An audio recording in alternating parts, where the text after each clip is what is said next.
To get people excited about Boost Mobile's new nationwide 5G network, we're offering unlimited talk, text, and data for $25 a month. Forever. Even if you have a baby. Even if your baby has a baby. Even if you grow old and wrinkly and you start repeating yourself. Even if you start repeating yourself. Even if you're on your deathbed and you need to make one last call. Or text. Right, or text. The long-lost son you abandoned at birth. You'll still get unlimited talk, text, and data for just $25 a month with Boost Mobile. Forever! After 30 gigabytes, customers may experience slower speeds. Customers will pay $25 a month as long as they remain active on the Boost Unlimited plan. Forever. This Halloween, ghoul all out with Instacart. Whether you're hunting for the perfect costume, eyeing that giant bag of candy, or casting spells with eerie decor, we've got it all in one place. Download the Instacart app and get delivery in as fast as 30 minutes. Plus, enjoy $0 delivery fees on your first 3 orders. Offer valid for a limited time, minimum $10 per order, service fees, other fees, and additional terms apply. Instacart, bringing the store to your door this Halloween. Hi, this is Farnoosh Torabi, host of the Webby-winning podcast, So Money. If you're aiming for a goal, be it saving for a house, growing your family, or retiring, life makes it difficult to stay the course. But with a dedicated Merrill advisor, you get a personalized plan and a clear path forward. Having the bull at your back helps your whole financial life move with you. So when your plans change, Merrill's with you every step of the way. Go to ml.com/bullish to learn more. Merrill, a Bank of America company. What would you like the power to do? Investing involves risk. Merrill Lynch, Pierce, Fenner & Smith Incorporated, registered broker-dealer, registered investment advisor, member SIPC. Surviving Sister Wives contains adult content that may not be suitable for Latter-day Saints or sinners. Listener discretion is advised.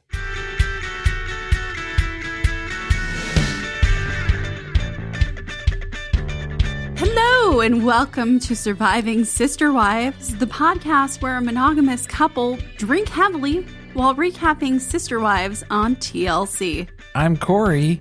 And I'm Carly. Are you sure you're not Mrs. Doubtfire? Hello! This is our 200th episode, which is why I was so excited to say hello. It's a celebration, bitches. We have been recapping Sister Wives for 200 episodes for almost 4 years now. I think it counts a couple of off weeks in there as well, some break weeks where we release some Patreon episodes maybe here and there, but for the most part, yeah, it's been a solid 3 years, going on 4, that we've been recapping this show. Pretty impressive, all things considered, I suppose. Impressive that the show has lasted this long. Well, we came in on season 14, and they were circling the drain. That's still my theory. This episode is season 18, episode 4, A Deal with the Devil. So who's the devil in this episode then? Would that be Kody because he was talking about his horns, how horny he was? Maybe it's Robin. She was kind of horned up too during the Christmas present. The back rubbing scene? Yeah, there was some PDA that was taking place. I'm surprised the purity culture allowed that to happen. I'm sure Robin doesn't love the yucky energy that this episode name is giving off. I don't know if she even would say the word devil. El Diablo. Does saying it in Spanish make it any better? Yeah, it makes you feel better about it. What did we see in this episode, Corey? Well, the TLC description for this one is Kody confides in a friend who has also gone through a polygamist divorce, and he contemplates giving up on plural marriage. While Janelle is still reeling from the huge fight she had with Kody, the family once again celebrates Christmas separately. How is he contemplating giving up on plural marriage? He's lost all his wives. He's only got one wife. Yeah, I don't think he can live with himself if he's a monogamist, though. He doesn't know how to wrap his head around that. Just call exactly what you've been doing for the past 12 years monogamy. That easy. No, but he's been exploiting some women along the way, too, for financial gain and for power and status. Mostly financial gain. Mostly financial. But let's hear that Carly episode rewrite description, the 200th episode. Ooh, rewrite. That added a lot of pressure to it. No pressure. Santa Claus calls OSHA on the working conditions inside of the She Rah Chateau. Kody gauges Nathan's interest in a murder-for-hire plot. The DABSARK art gallery opens to mixed reviews. Yeah, 2 thumbs down over here. Not a fan. Didn't like it. It's overwhelming and confusing.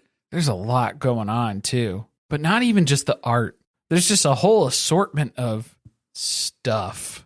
We're going to talk about it because, like everyone else, we took our time combing through the shots that we got now that we finally get to see the inside of the She Rah Chateau this season. And wow, is it packed to the gills. It's full up. The inn is full.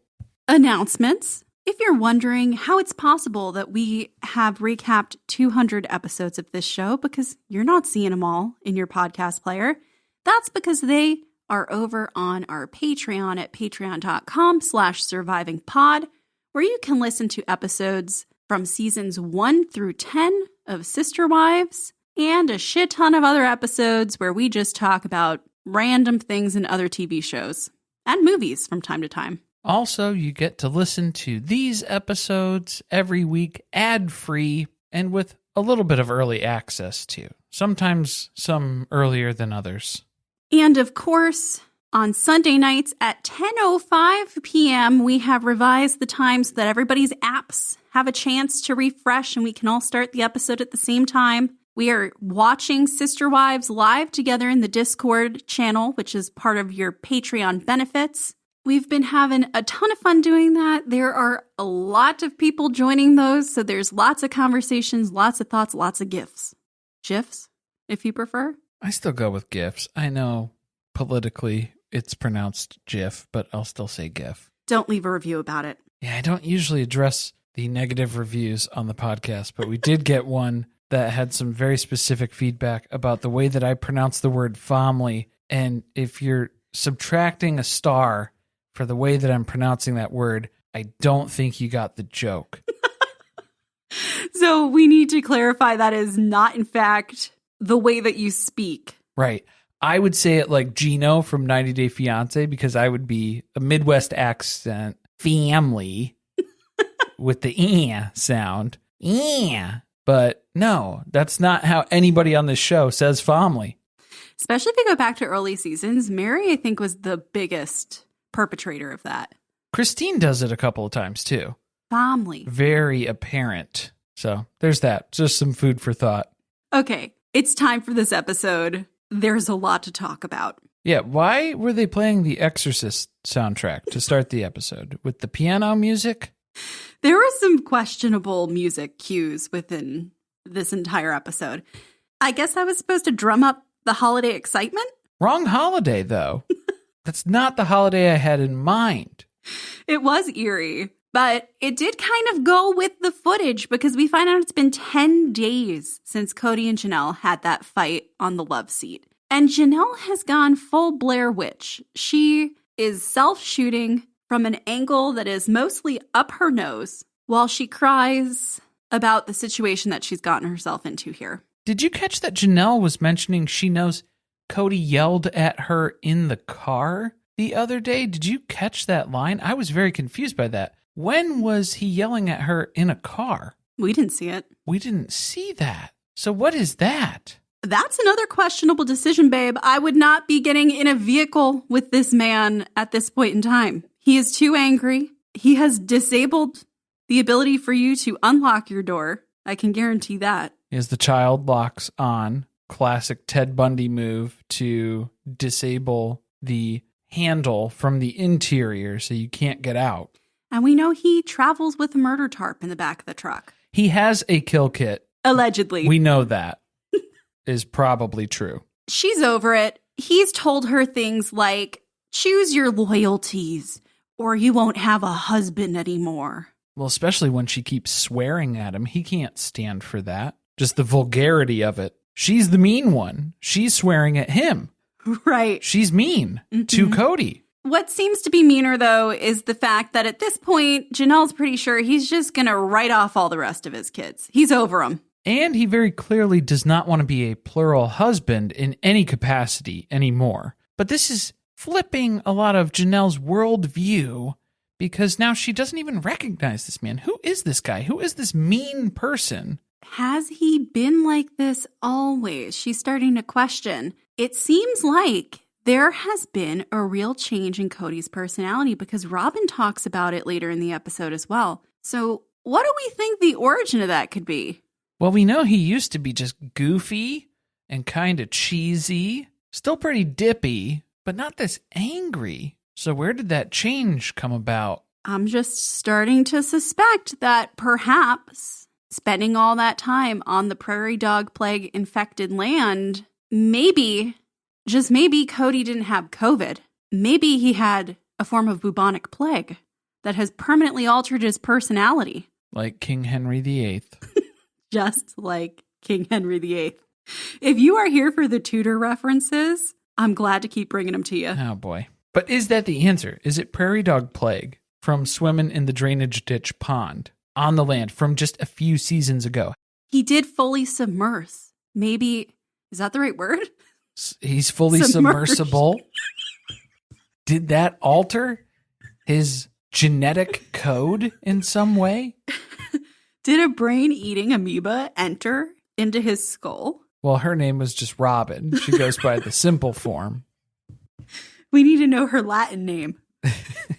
Regardless of what did or didn't happen to Kody, long story short, Janelle is fucked at this point. She's got no monies. She's starting to realize that she has no assets and she is completely financially enmeshed with the rest of these idiots.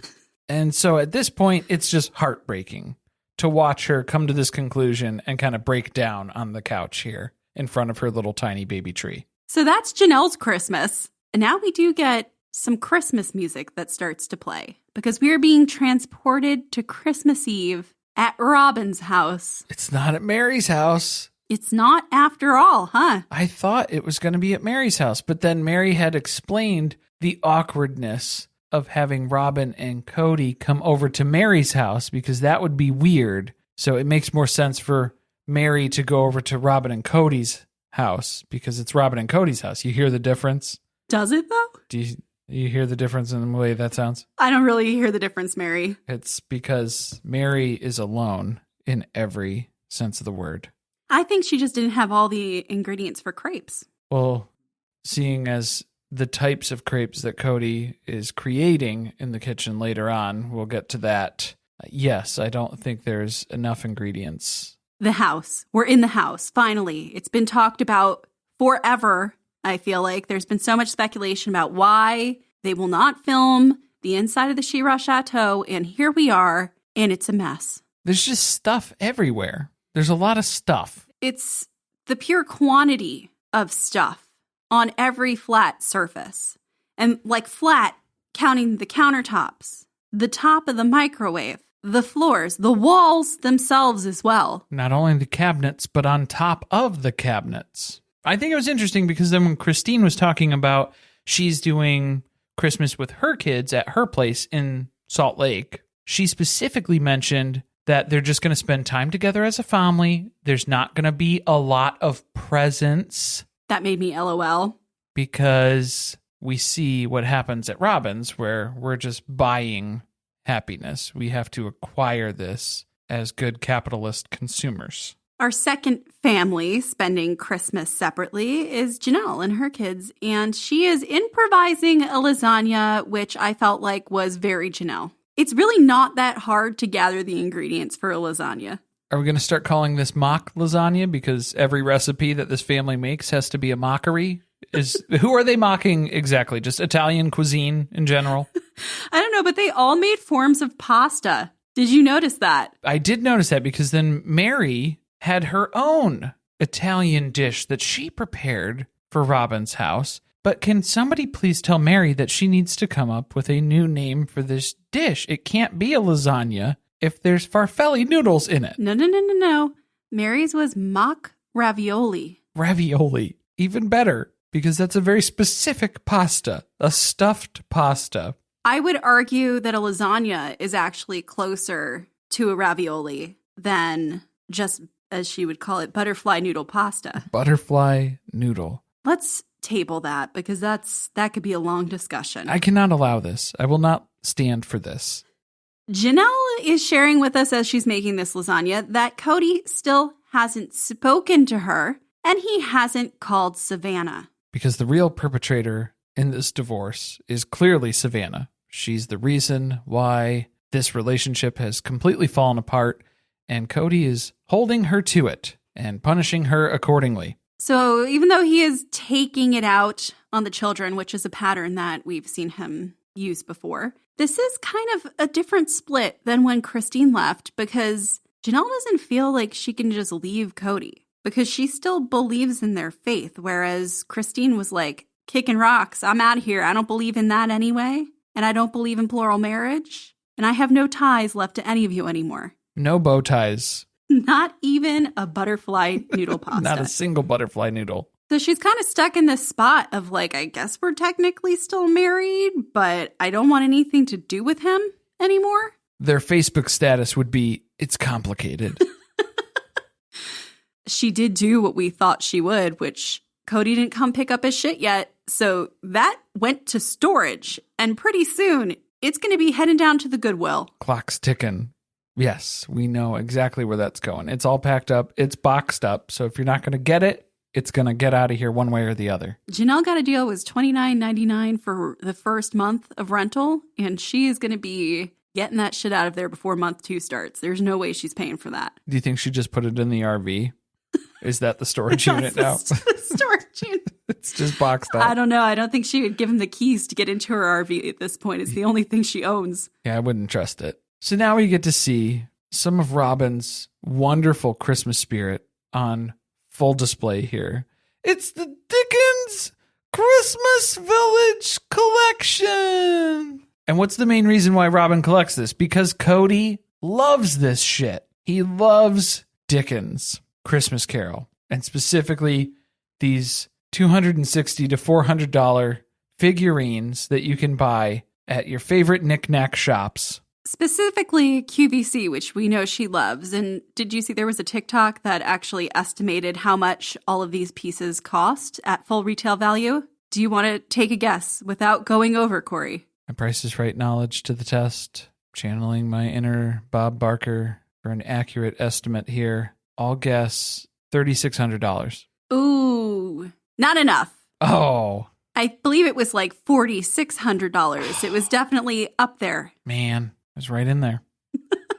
Well, you didn't go over. Yeah, I was in contention. That's a lot of money to have something that you put out for 1 month of the year. Something tells me Robin's putting out more than 1 month a year. I was wondering why that was so funny to you. But Kody loves A Christmas Carol so much. Well, I like that people were pointing out, why is it that Robin can't have an interest to collect these things on their own? Her excuse is that Kody loves this. So that's why I collect these things, because Kody likes it. Because then it's an excuse for her to spend money, because she didn't spend it because she wanted it. She spent it because it was for Kody's enjoyment. I'm trying to make your Christmas more magical. Please allow me to do that by opening your wallet and giving me your credit card. I was very disturbed when he talked about his love for A Christmas Carol, because he was staring into the void as he was explaining it about how Ebenezer Scrooge got lucky because he got to see his life 5 years in the future. Carly, what do you think Kody's life looks like 5 years in the future from when this was filmed? Because obviously we've already lost a year of that. So 4 years from now. 4 years from now, he is alone in a log cabin that he has built himself. It's a very, very small cabin somewhere on Coyote Pass. Finishing another round of antibiotics to try and ward off his prairie dog plague illness. That's what all the vitamin bottles were for. It's a lot of supplements. He's a recluse. He never goes back to the She Rah Chateau anymore. He's all alone. Within 4 years, you're giving it 4 years and he's going to be completely alone? Oh, yeah. Robin's got to move on while she's still young. Ugh. While she still has spirit babies floating around her.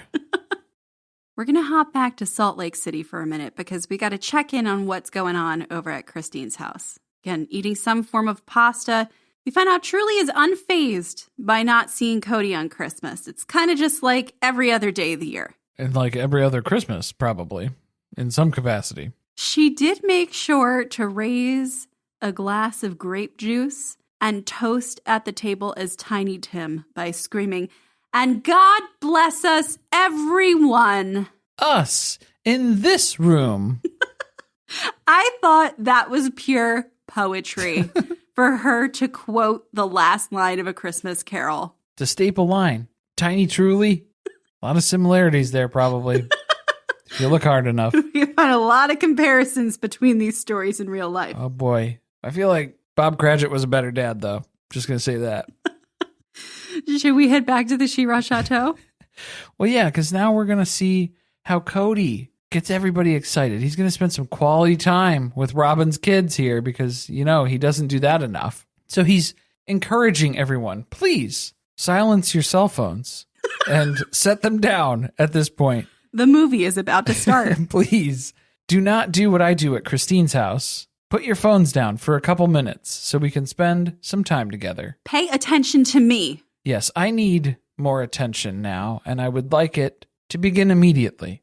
I'm still shocked the fire department has not been called to this home yet because of the tinderbox it is between the amount of paintings on the walls and the fake snow that Robin had in the Dickens village. Very flammable. A lot of that. And there were so many sets of them. I don't know why we needed that many, just the sheer quantity. And then if we're talking about quantity, the number of pill and supplement bottles that are scattered throughout this kitchen. Not only are they on the countertop, but then Robin has bought like one of those multi-tier shelf situations because she needed more room vertically to house more vitamin bottles. It's a lazy Susan that doesn't spin. It's a lazy Robin. I don't get it. So the pantry, which you can also see into because the door is wide open, maybe close that if it's going to be stuffed full of shit. There are cabinets that they have put in there. Those used to be shelves when they bought this house. It was just a room of shelves. It was a pantry. Yes. Now there are cabinets, upper and lower cabinets in there. You could not put the vitamins in one of those.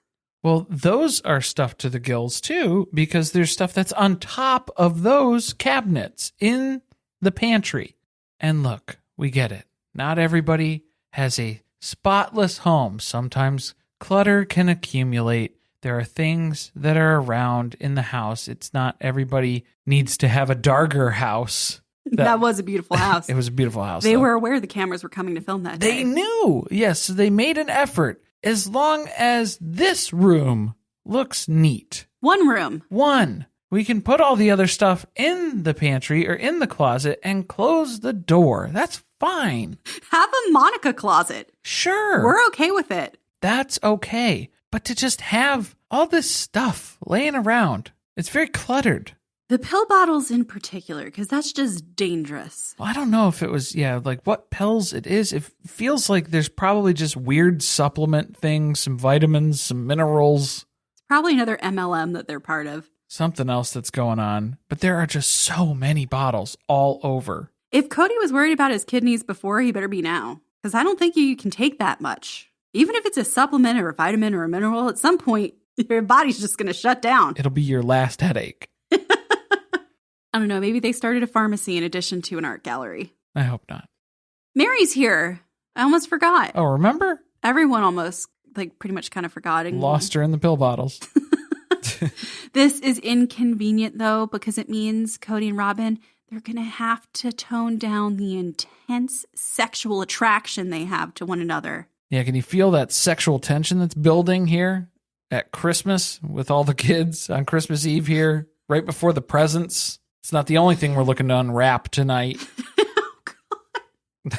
Swiping a credit card does get Robin going. So this is where Mary has to remind us, remember when she was fun and she used to make jammies for everybody?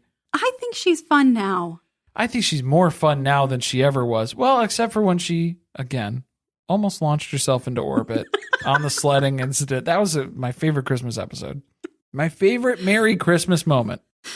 She is very competitive. I do appreciate that. But we're not doing jammies anymore. She's changing it up. We got blankies now. I don't think I like this. I don't like the blankies. I didn't either. There are less kids again, so why didn't she hand sew pajamas? Yeah, that was the excuse, was the family got too big, and that was why it just took so much damn time. She wasn't able to make these handmade jammies for every single person in the family anymore. You don't have to. You're back to original family levels of people. Come on, bust out the sewing machine, Mare. It's time to set the Americana craft room back up. But this is kind of like being the other woman, being here with Robin and Kody, a real couple. Not really, though. Not really, Mary. She's like the tipsy spinster ex-wife that they feel guilty leaving alone on a holiday. That's why she's there. Yeah, but at least Robin knows she's being very careful and tactful about this, about suppressing her violent sexual urges for Kody. Mary's not picking up on that at all. Of course, Mary is picking up on that. It's pretty hard to miss.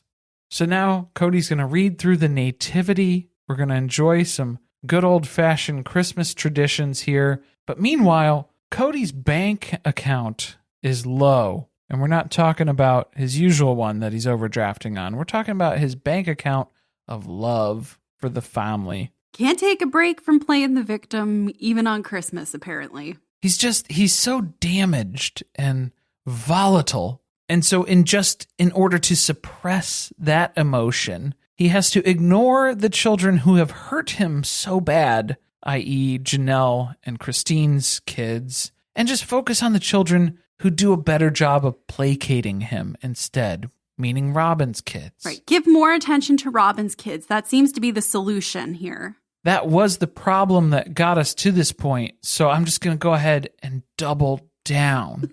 Do more of that. Just more of that. Okay, that should work. Explaining football to the friend who's just there for the nachos? Hard. Tailgating from home like a pro with snacks and drinks everyone will love? An easy win.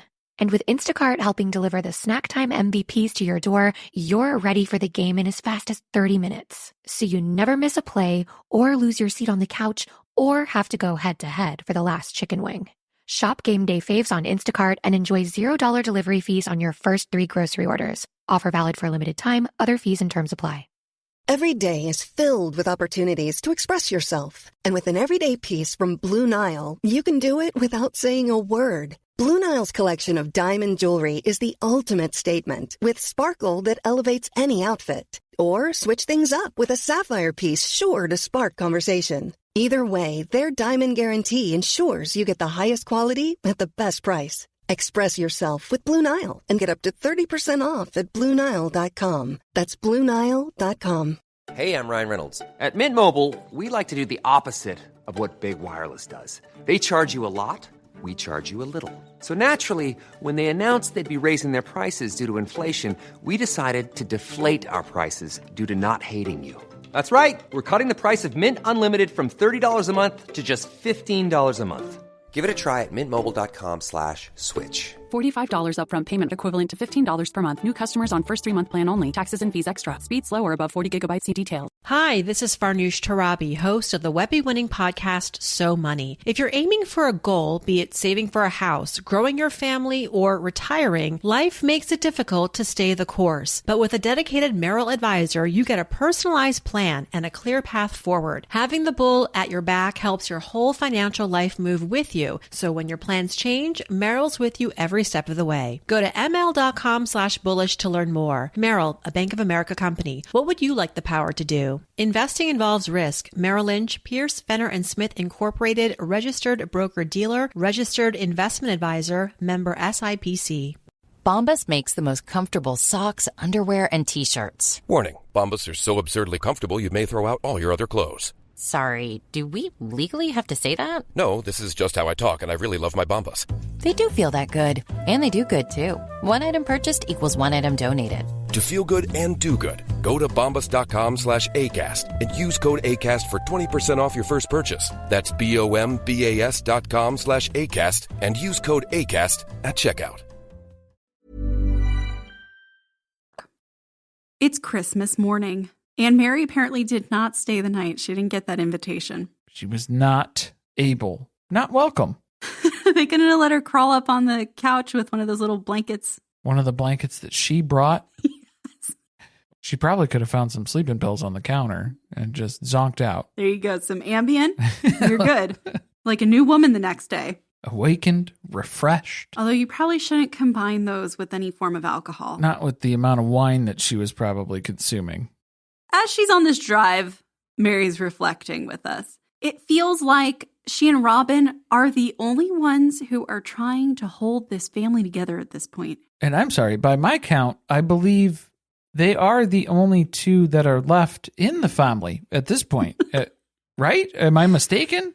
No, well, Mary's questionable, but they're trying to get rid of her. She just won't leave. Are these not the people who actually separated the family this year by not extending an olive branch to have the other kids come over to Robin's house? Yeah, because wasn't it just last week where Mary made the decision with Kody and Robin to not extend an invitation to Christine and Janelle, even though they knew that everybody was going to be in Flagstaff at the same time, right after Christmas? Mm-hmm, but they're trying really, really hard to keep the family together. It's such a burden. It's very difficult. It's a heavy load to carry at this point, but Janelle already knows. She's in Flagstaff, same zip code as these bozos, and she's not holding her breath. She does not expect to see Kody at all today. He better call Savannah by her standards, even though he won't, because she's done nothing wrong. But you know damn well, Christmas is just another time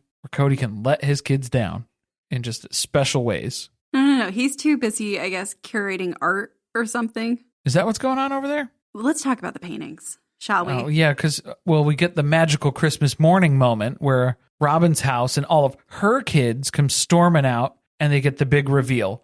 But what's the big reveal within the big reveal? The reveal for us is the multiple pieces of artwork. That reverse shot of them coming out from their bedrooms to see the living room, that is actually more telling than anything else that you'll see in this episode. It is nonsensical the way that the artwork is hung. It's just designed to maximize use of the amount of space there is, because they are going to fill up every square inch of it. This was measured and calculated to determine how many pieces can we fit in every single area of this living room.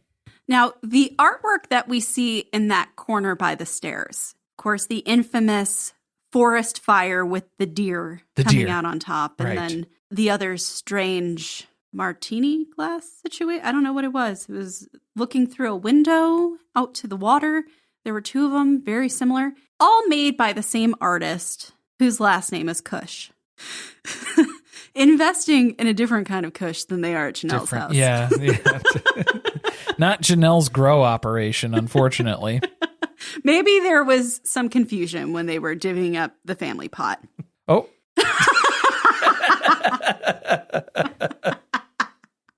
Quite literally. Whoa. Okay, the art.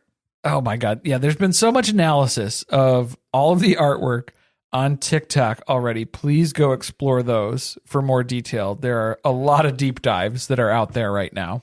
I have committed to my own personal theory, and I know that there is the ability to buy this artwork in the form of prints, which are much less expensive. Obviously, these may or may not be originals. Who's to know? None of us are experts in the art world. Well, it's tough to tell from this self-shot cell phone footage here on Christmas morning because TLC's not paying the crew overtime to be there on a holiday. Christmas Day, Christmas morning, no way. Here's my theory. Hear me out. Kody has been spending lots of time reading forums, we believe mostly 4chan, reading about men's rights, reading about how men get screwed over in divorces or when their wives leave them. A lot of incel propaganda. And my theory is that part of what he's read is ways to keep your money away from your wife. Your greedy bitch wife who wants to take all of your money with her when she leaves you.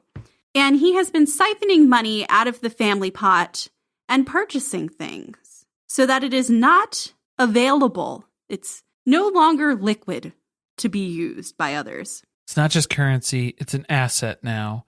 And it's an asset that he can hide and claim that he doesn't have or claim that he spent less on it than it's actually worth. Now, am I saying that Kody is good at collecting artwork? No. Am I saying this is a scheme that's going to work? No. Is it a possibility that it's something that he looked into and the more paranoid he's gotten, the better it sounded? It's plausible because we know damn well that he's not legally married to Janelle. So there is no legal due process that's going to happen. But there are still some levels of shared resources for an extended period of time where you can prove cohabitability, where there would be some sort of compensation that would be required for a separation of that. I would think her recourse is probably more so that she is tied up with them financially in ways where there are contracts, right? Like being a shared partner in ownership of the land. That's something you can prove. They're going to owe her money in some form or fashion. And maybe they're just planning to say that they're a single mother with nothing to give you. That has been Robin's story before with Victoria's Secret credit cards. It just makes you wonder why Janelle is so confident that they should have the money to pay off the remainder of the property, while Kody's version of the story is that's not the case. And if she wants to live somewhere, she can have a small amount of money for a down payment on a house, but they just don't have the funds to pay off the land.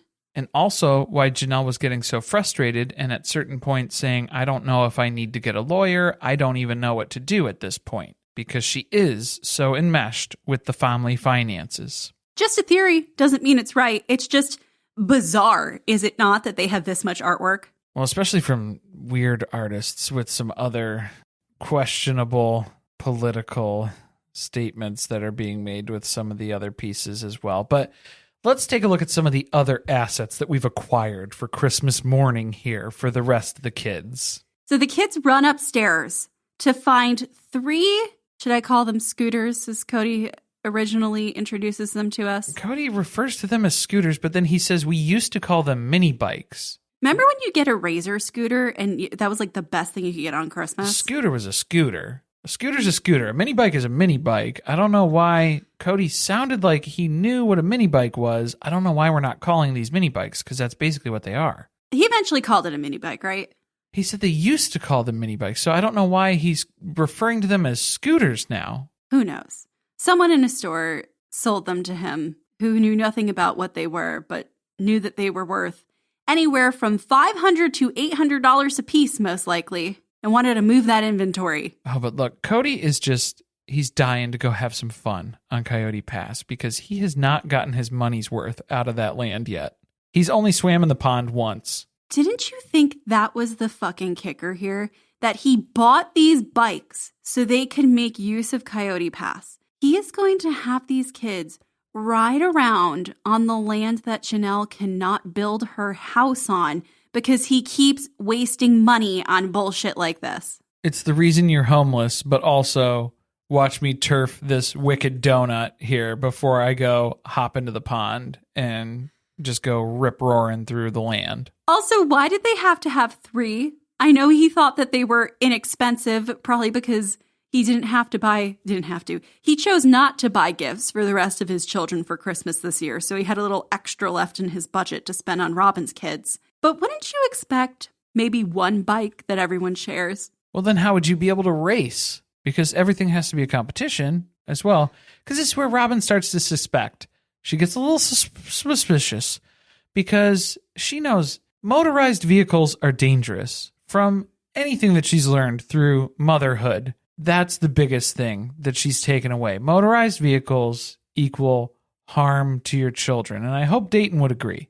I'm sure he was thrilled to get one of these. Yeah, I guess 3, it was for who? Dayton, Aurora, and Brianna? Dayton, Aurora, Brianna, of course. The Tenders can't drive one of these. Tendies can't drive. And also included in the budget, which we're not going to talk about in the actual breakdown here, it's helmets for everybody, but I guess it's going to be a bring your own eye patch situation, Dayton. Maybe you still have yours in a cabinet or a desk somewhere. I hope everyone has health insurance before we get on these bikes. You know damn well they don't. But Robin's starting to suspect maybe, just maybe, Kody might be trying to compensate for not having the family all together by buying these bigger gifts for her kids. Compensate for what? What is he compensating for? Trying to compensate for for being such a terrible dad to all these other kids. So I'm going to be a better dad to Robin's kids.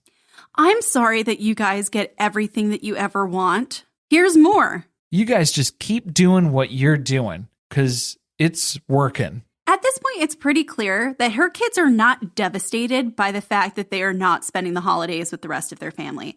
It seems like they have pretty much turned on the other kids and Christine and Janelle. They don't like them either. Ari doesn't even remember them. Meanwhile, over at Janelle's place, there's no dirt bikes and there's no dirt bags. So every Christmas before this one, it used to be such a big ordeal, but now this is so much better. It's peaceful. There's a whole pile of Settlers of Catan on the dining room table that you know they're going to go so hard. They're here to play, buddy. Let me tell you. They love to play board games. They are ready to go. They got a couple expansions. They're ready.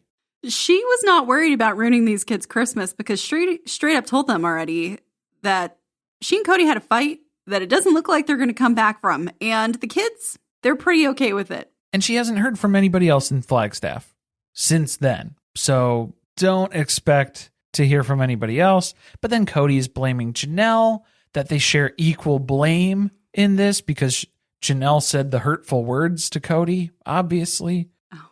But he just wants to give his loyal wife, Robin, and her children something special. So he's blocking everything else out. That's Kody's storyline for this episode. Tunnel vision on Robin and her kids. That's been the play before, and that's what he's sticking to. I was particularly irritated by him defending his actions by saying Janelle was just as absent as he was. I think that's very hard to do. No, sir. She actually showed up for her kids on Christmas. You didn't. I wouldn't count that as absent. I would say that's more absent on your part then, if you did not participate in Christmas at all with her or her children. I would have left in the middle of the night and keyed every single one of the cars parked outside of Robin's house if I was Janelle. I would rig the mini bikes to blow. Can we talk about Crepe Gate? Oh, God. Okay. More French, less Mexican, as Kody describes it. Why does Robin love to ruin occasional fun foods? Like fondue. She ruined fondue. Now she's ruining crepes. This is, I guess, their Christmas tradition. Wasn't it that the older girls used to make breakfast on Christmas and crepes were one of the things that they would make? Used to be. Not anymore. I feel like Robin even regrets introducing Kody to crepes because she gets grossed out by the crepes that Kody is making, because normally there would be a system here, right? It's either savory or it's sweet. It's an either or crepe situation. But Kody just dumps everything into all of his crepes. So it's just a whole hodgepodge mix of stuff. Yeah, it's a real Buddy the Elf situation going on here. Pop-Tarts and spaghetti. But what is a crepe, according to Kody? It's a French burrito, I think, was one of the terms that he used. A French burrito. He is officially banned from ever entering France. I can guarantee that. Did you see the way he held it as he was eating it? When he was deep-throating it? I would have been so glad if I was one of his other kids to witness this footage, to be so thankful that I was not there in person for this. He was holding the crepe together like it was a Chipotle burrito that he had mistakenly taken the tinfoil off of. Don't take your foil off your burrito from Chipotle, guys. That's a PSA. You're supposed to work your way down. But he knew he done goofed. He messed up. The real crime here, how Robin said mozzarella cheese. Mozzarella. Mozzarella. He's got a mozzarella. Mozzarella cheese. Wow. I wasn't prepared for it. When I heard it, I was like, I didn't hear that right. Let me go back and listen to that again. What a treat. I wonder how she pronounces ricotta. Does anyone care about Ari and Saul on the couch talking about the texture of crepes? Not really. They're significantly older. Yes, let's acknowledge that. That's the theme for this episode because the other kids were also on the couch, Janelle's kids, and Gabe didn't cut his hair until January of the following year. So that footage, the reaction to this Christmas, was filmed a full year after it occurred. So that is how slow it is to make this show. Good timely reactions to stuff. Catching them right in the heat of the moment. It made it worse because when Janelle's kids were talking about how they hadn't had any contact with him, I was like, are you talking about now, present day, a whole year after this has taken place? Yeah, pretty much.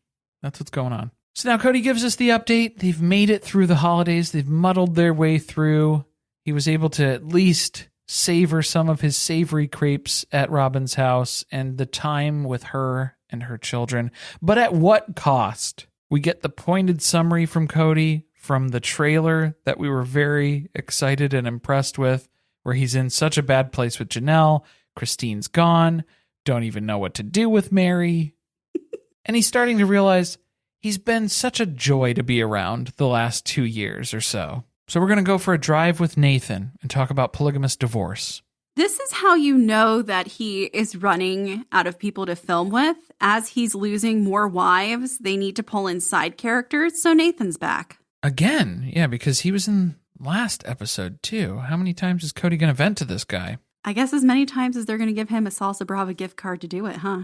Sold. You got me. Yeah, I'd be there. So, in case you were wondering, and in case you missed it, Nathan's married to Mary's sister. There's probably a better way to state that sentence, but I'm not going to change it.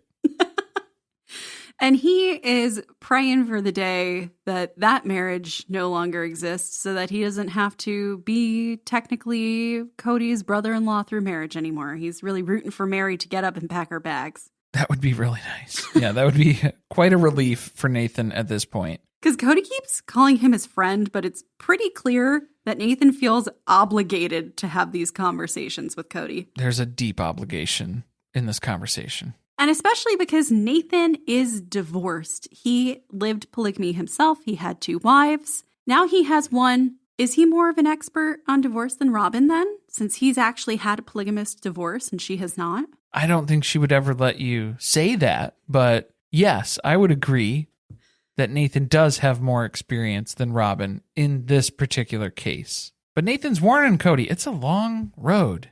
To get normalized again after that, the divorce that happened, it was kind of against Nathan's will, the same way it's allegedly against Kody's will that his wives are leaving. But you're not the same person anymore. Divorce changes you. That's starting to make Kody ask some big questions. Can he adjust to having this small family instead of cosplaying being a plural husband for years? He couldn't manage polygamy. How can he manage monogamy?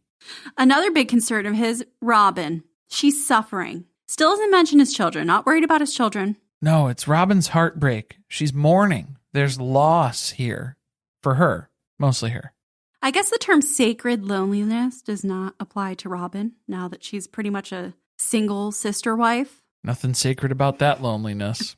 It's a new term, I guess, that we're introduced to. There's some conversation in the episode about whether this is a real concept or not. Well, it's just funny that Kody's main takeaway from all of his recent soul searching that he's been doing so far is that polygamy is hard for the women. They've been telling him that since day one. About 30 years of conversations that have been depicting that struggle. That was actually the part that he hated the most about talking to Christine, was that she would express how hard it was to be a woman living polygamy. But it's constantly overlooked how tough it is. Yeah, we know. You were the one constantly overlooking it. But this is supposed to be a positive thing for women. You're supposed to endure this loneliness in order to have a closer relationship with God. And based on Christine's reaction, and we all know she's basically polygamy family royalty, her family kind of like started this whole thing, and she's never heard of it. She thought that was ridiculous. Mary thinks it's stupid. I think more so because it kind of struck a nerve for her, because she's been feeling the sacred loneliness for a while. It hasn't done anything positive for her. Nothing good has come of it. Nathan then comes out as a women's rights activist, which was a bold move, by saying that women have a right to marry any man, even a man who's married. That is your right, and then to be lonely. Well, Nathan actually starts off by talking about a woman's right to choose, but not like that. Correct. Hold on now. That's not what I meant. Not for everything, just for who she gets to marry and who gets to father her babies. That's what a woman has a right to choose. This leads into the whole disgusting conversation where Kody tells us Janelle and Christine, they chose a married man. They asked to be part of this family. They pretty much begged. Remember when they were panting like dogs? It was a lot of that. So because they wanted to be in the family so bad, not that Kody wanted them to be in it, that he was doing them a favor, there were special requirements for them to join the family. I love that this is how Kody has to rewrite history. He has to figure out what are the differences between the women who have left and the women who have stayed so far. And it turns out that Mary and Robin were courted, according to Kody, but Janelle and Christine both asked to join the family like the harlots they are. What also killed me was when Robin was getting to chime in about sacred loneliness, and she knows how marriage, plural marriage specifically, can be lonely. Not for her, obviously, but she knows it can be lonely, particularly for the other wives. She's heard through the grapevine. I know polygamy can be lonely. It's not for me, but it would be for other people. So what is he trying to say here? That the agreement was that there were these special requirements for them to join the family. They had to agree to patriarchy, I guess, is what he's trying to subtly claim, and that they have voided their part of the marriage agreement. But Janelle even points out, no, that never happened. It was never a direct ask to enter the family. There were discussions that took place about joining the family, and then they had their own courtships, and then they got married. It wasn't like Janelle and Christine just ran straight to the altar with this dude. And we've been told multiple times that it's inappropriate for a man to be out there looking for a wife. So it's typically in the woman's court to be the one who approaches the family to say that she's interested. Unless, of course, you're Robin, because then Mary approaches you. Right. And if you're not ready for that conversation, she's going to recruit you. So then didn't Mary ask for Robin to be in the family? This was a by proxy courtship, was it not? So then that's Mary's fault? Yes, another one down. Because Mary's asking, she's another harlot who's asking for joining families, even though she's asking for somebody else to join. Apparently, Janelle and Christine were lesser wives because of the way that they entered the family. Which didn't seem to be a problem up until about, 2010. I was going to say, until about the point that he got in this car and closed the door. Right. This is the storyline that Kody has come up with on the fly. And so he's testing it out with Nathan to see if he's going to point out any of the inconsistencies in the story so he can work on it before he goes and starts spouting it off to his own family. Because Kody can't believe all of this is happening to him. Of all people, why me? Poor me. It's a real shame. Is this like not the longest car ride ever? I know there was no destination, but aren't we in Montana by now? Like, where are we going? You know what it was giving? It was giving 2020 or Dateline secretly shot footage from the dash of the car when the cops know that someone is about to try to get someone to kill their wife for them. Strangers on a train situation here. It's happening. And Nathan's getting a little worried based on this conversation with Kody. He's knowing Robin, she's in for a ride. She's going to stick around with him after this, going through all of this. It's not going to be fun for her either. Taking a little ride on the Kody coaster. Whoa!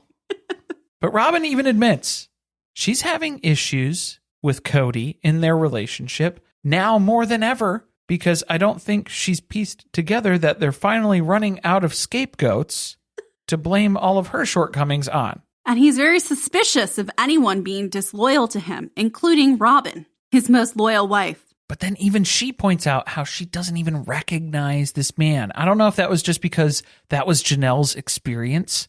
So now Robin has to just slurp that up and make that her experience too, because she's done that a bunch throughout this entire series where she'll just, oh, is that the emotion that you're experiencing? Actually, that's mine. It's because she doesn't have her own emotions. I'm feeling that. I am a little worried about what's going on in Robin's house because I get the vibe that she and her kids are placating Kody because he is so angry, and that is an emotion that scares them in particular, because we know Robin has told us her side of the story is that her first husband was abusive in some form of another. It was not a pleasant environment to be in, and that seems almost like maybe that's a trauma response, to be overly attentive to the upset and angry person, to try to keep them from being angry. People pleasing doesn't come internally from a good part of yourself of wanting to please someone else. It's about securing your environment so you stay safe. So it's actually coming from that sort of negative space without even realizing it. So you could be doing things that you think are good out of care for another person, but it's actually just feeding into this toxic environment. This hasn't been the greatest situation overall. So Kody's wondering, what do all the other wives think about plural marriage now? For some reason, Janelle would consider living plural marriage again. Because she doesn't want to subscribe to the full package of a husband. She doesn't want that. That's true.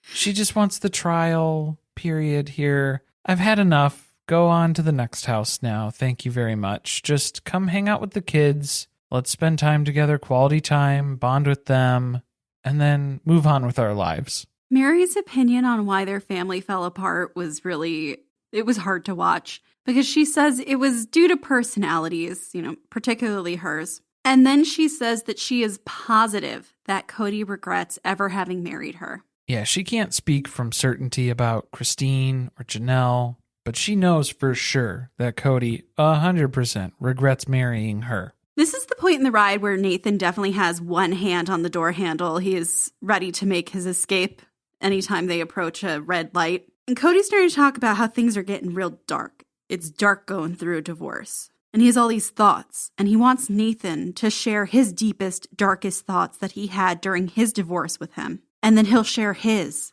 Like, do you ever think about murdering your wives and throwing their bodies into a cistern? Not that specifically, no. Yeah, Kody's excuse is that he just wants to be a dick for a little while. But I think the meter's been running on that for a good bit at this point now. But does he want to be a dick or does he want to run away? Because that's his other daydream, is that he just wants to run away from everything and everyone, including Robin. And the only reason he won't do that is because he's not going to abandon his tender age children. It just seems like it would be so much easier to just let it go. These relationships, let them go. It's so much more of a relief when a wife tells Kody that she's leaving because now he doesn't have to work to fix this anymore. And he doesn't have to take the accountability to say this isn't working out and I don't want to be with you anymore. Sorry about that. But then when he was talking about going and finding another place, starting somewhere else, starting over, is he talking about leaving Robin at this point too? Yes, that's what he was saying. He would leave. He's been thinking about it, but his two youngest are the only two that still love him. That's wild, is that the only source of love that Kody is actually registering are from his two children, youngest children, Saul and Ari, because they're not old enough to know better at this point, to judge him by his character. He didn't even include Dana or Brianna. No. So he's convinced himself not to do that on the sole reason that he would be abandoning the only things left in this world that love him. Oh man, he was so close to actually making a self-realization. But Kody's at that point, there's no way that he can form this level of self-reflection that Nathan is talking to him about, because you're going to have to face the dark parts of yourself. You're going to have to forge through a lot of this horrible stuff that you don't like about yourself individually. And it's stuff that you're going to have to work on and overcome and deal with and address. And that is not Kody's MO. That is not how he handles things. This is not what we're looking to do as part of this show, man. He's not capable of that. Not going to happen. So what's the answer then? Just keep having kids? Is that the answer? Is that what we're going to land on instead? Only your two little kids, your two youngest kids love you, and that's the only thing that's keeping you here, so you better keep having kids. Create more innocent, naive beings that don't know that you're a horrible human being yet? Yeah, I guess that would be the solution, but thankfully we haven't actually landed on that. The new Boost Mobile network is offering unlimited talk, text, and data for just $25 a month for life. That sounds like a threat. Then how do you think we should say it? Unlimited talk, text, and data for just $25 a month for the rest of your life? I don't know. Until your ultimate demise. What if we just say forever? Okay. $25 a month, forever. Get unlimited talk, text, and data for just $25 a month with Boost Mobile forever. After 30 gigabytes, customers may experience slower speeds. Customers will pay $25 a month as long as they remain active on the Boost Unlimited plan. Attention parents and grandparents. Are you searching for the perfect gift for your kids this holiday season? Give the gift of adventure that will last all year long. A Guardian bike. The easiest, safest, and quickest bikes for kids to learn on. Kids are learning to ride in just one day. No training wheels needed. What sets Guardian bikes apart? Designed especially for stability, they're low to the ground with a wide wheelbase and ultra-lightweight frames, offering superior control and balance. This design gives young riders the ability to learn in just one day without tears or frustration. Guardian bikes are the only kids' bikes designed and assembled in a USA factory, ensuring top-notch quality and durability. They were also featured on Shark Tank and are the New York Times Wirecutter Top Kids Bike Pick for 2024. Join the hundreds of thousands of happy families by getting a Guardian bike today. Their holiday season sales have begun, offering the biggest deal of the year. Save up to 25% on bikes. No code needed. Plus, get free shipping and a free bike lock and pump with your first purchase after signing up for their newsletter. Visit GuardianBikes.com to take advantage of these deals and secure your holiday season gifts today. Happy riding. Hey, I'm Ryan Reynolds. Recently, I asked Mint Mobile's legal team if big wireless companies are allowed to raise prices due to inflation. They said yes. And then when I asked if raising prices technically violates those onerous 2-year contracts, they said, "What the f*** are you talking about, you insane Hollywood ass?" So to recap, we're cutting the price of Mint Unlimited from $30 a month to just $15 a month. Give it a try at mintmobile.com/switch. $45 upfront payment equivalent to $15 per month. New customers on first 3-month plan only. Taxes and fees extra. Speed slower above 40 gigabytes. See details. Cheers to fall at Whole Foods Market with sales through October 29th. Select frozen pizzas are 50% off with Prime. So stock up and be ready for game day. Hosting a cozy dinner? There's a sale on hearty no antibiotics ever beef chuck roast and stew meat. Or be the best guest ever and bring a robust bottle of Bordeaux wine or a specialty cheese like Humboldt Fog. Cheers to fall at Whole Foods Market. Must be 21 or older. Please drink responsibly. My dad works in B2B marketing. He came by my school for career day and said he was a big ROAS man. Then he told everyone how much he loved calculating his return on ad spend. My friends still laugh at me to this day. Not everyone gets B2B, but with LinkedIn, you'll be able to reach people who do. Get a $100 credit on your next ad campaign. Go to linkedin.com/results to claim your credit. That's linkedin.com/results. Terms and conditions apply. LinkedIn, the place to be, to be. Time for the joyful part of the episode, which is Christine arriving at the vacation rental for second Christmas with Janelle and her kids. They're having snowball fights. They're enjoying their time together. It's very adorable. They're going to have to put a trademark on second Christmas. It's second Christmas. The Christmas after Christmas, we're having a good Christmas. Gabe isn't even going to say that he's feeling slighted anymore. It's just absolute neglect, which is the perfect word for it. That's the better way to summarize what's happening here. But Robin's side of the story, all their fault. The kids didn't want to spend time with her. If they had, she would have made it happen. She would have snapped her fingers. She would have convinced Kody to go ahead and make that happen. But remember that whole conversation that we just saw last week?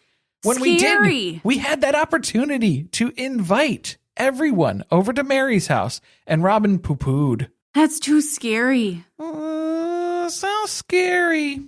I don't think it's a good idea. She was literally the first one who spoke up and made the decision about what they should do. The most fucked up thing about this whole situation is that Christine and Janelle are staying in the same rental house, and yet only Christine's kids go over to the She Rah Chateau. So little Savannah, who didn't get a phone call from her dad on Christmas or a gift or any acknowledgement of her at all, also has to sit home while her sisters go there and open presents. So I guess, are we going to call this mock Christmas? Is that what this is? Because it's basically, it's so weird. When we were just at the rental together, why didn't Savannah just hop in the car?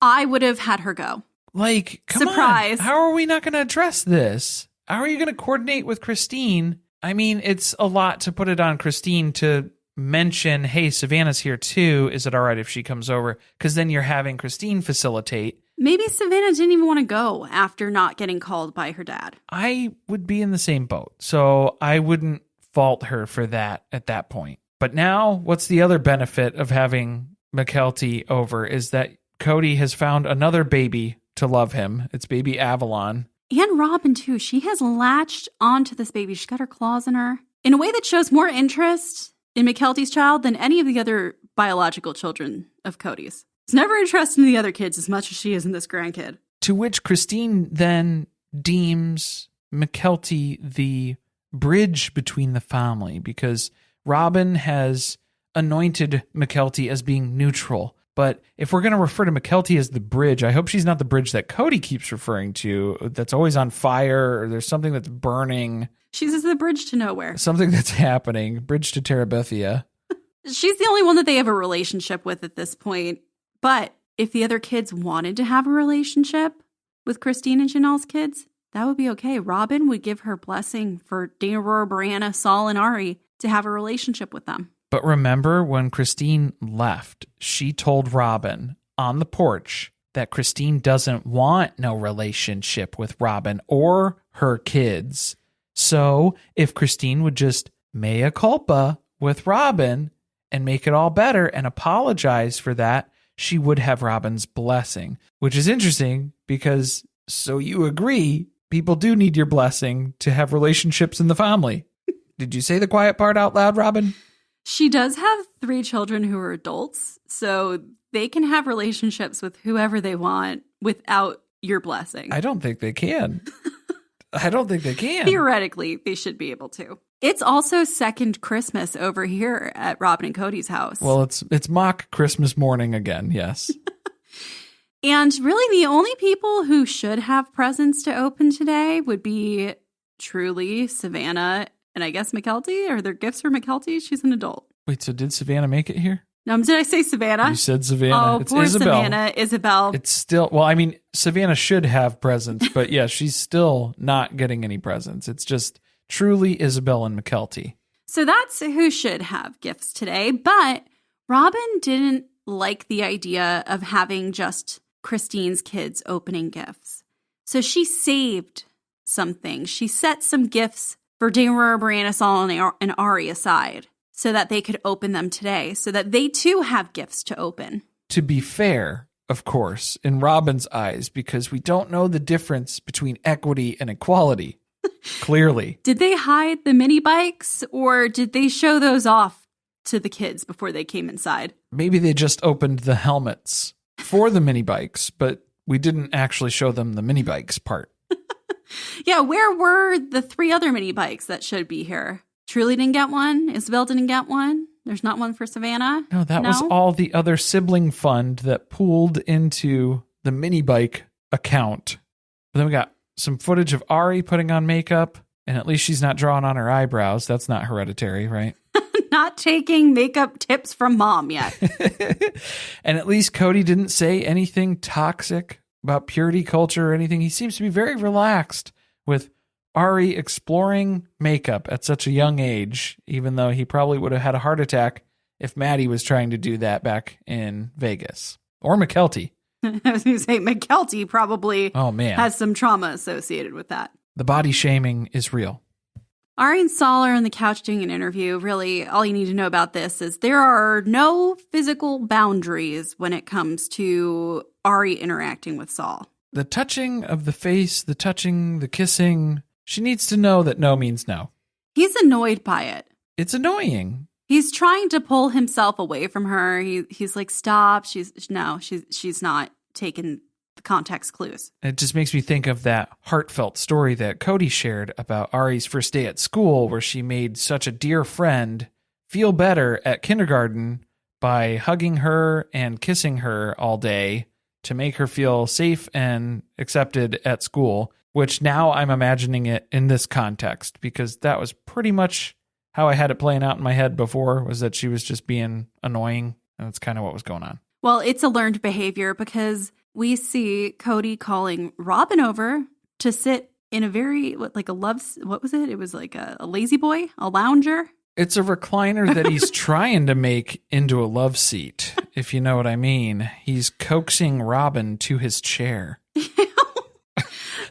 The last temptation of Robin. I don't want to think about how they would have sat on this chair together, but she chooses to sit on the arm of it, and he cannot resist from rubbing her back, which is the shot we saw in the trailer. Oh, yeah, because Robin is standing and hand delivering some of these presents here, but she doesn't want to throw it in Christine's kids' faces, you know?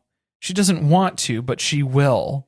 because, again, that seems to be her character arc this entire season. We're already rubbing a lot of things in the kid's face at this point just by being in your home and observing the environment. So why stop here? Oh, and Kody doesn't give a shit. So why should you care? They had a nice time together, I'm guessing. The kids don't tell us that. Yeah, we didn't hear it from them. No confirmation from Truly and Isabel about how they felt about the evening. So then we're getting Kody's analysis and wrap up here at the end of the episode about how the breakup and the fight with Janelle has been so tough. I thought it was interesting how now he's placing Janelle's household as the source of all of his pain, not Christine's anymore, because remember when he would just get depressed just driving by Christine's house and seeing it? It's not that anymore. It's just thinking about Janelle's house and the people in it. He needs some time, though, to change his behaviors, his thoughts. So there will be other Christmases. Well, I liked how he was like, he knows he should change, but he's not ready. Mm-hmm. He's not going to do that. I know I should change because I'm terrible, but I'm not gonna because there's other Christmases, which kind of sounded like a threat, though, too, at the same time where he's like, oh, there's going to be other Christmases. If you thought I fucked this one up, just wait. All I was thinking was, but your kids are going to remember this Christmas. Right. They're going to remember the Christmas that you didn't call them and how upset they were that their dad abandoned them. That's something that sticks with you for a lifetime. Next episode, the Browns discuss how things went over Christmas. Janelle confesses to Christine that she doesn't know if her marriage can be fixed. Robin and Mary try to dissect what went wrong and reveal that Kody was not always equal with his time. Yeah, it looks like Robin's going to be kicking off some shit because she actually tried to say that Kody was not at her house enough. I don't know how we got her to say that on camera. Is that the moment where Mary was like, oh, it's you. It is you. How much more time could you get? If he wasn't spending enough time at your house, Robin, how much more time did you need? Thank you for listening. If you want to support us, the best way to do that is by subscribing to the podcast and leaving a review on Apple Podcasts or Spotify. Be sure to chat with us about the episode on our Discord channel by joining our Patreon, patreon.com/survivingpod. Stay tuned, share with friends. See you next week.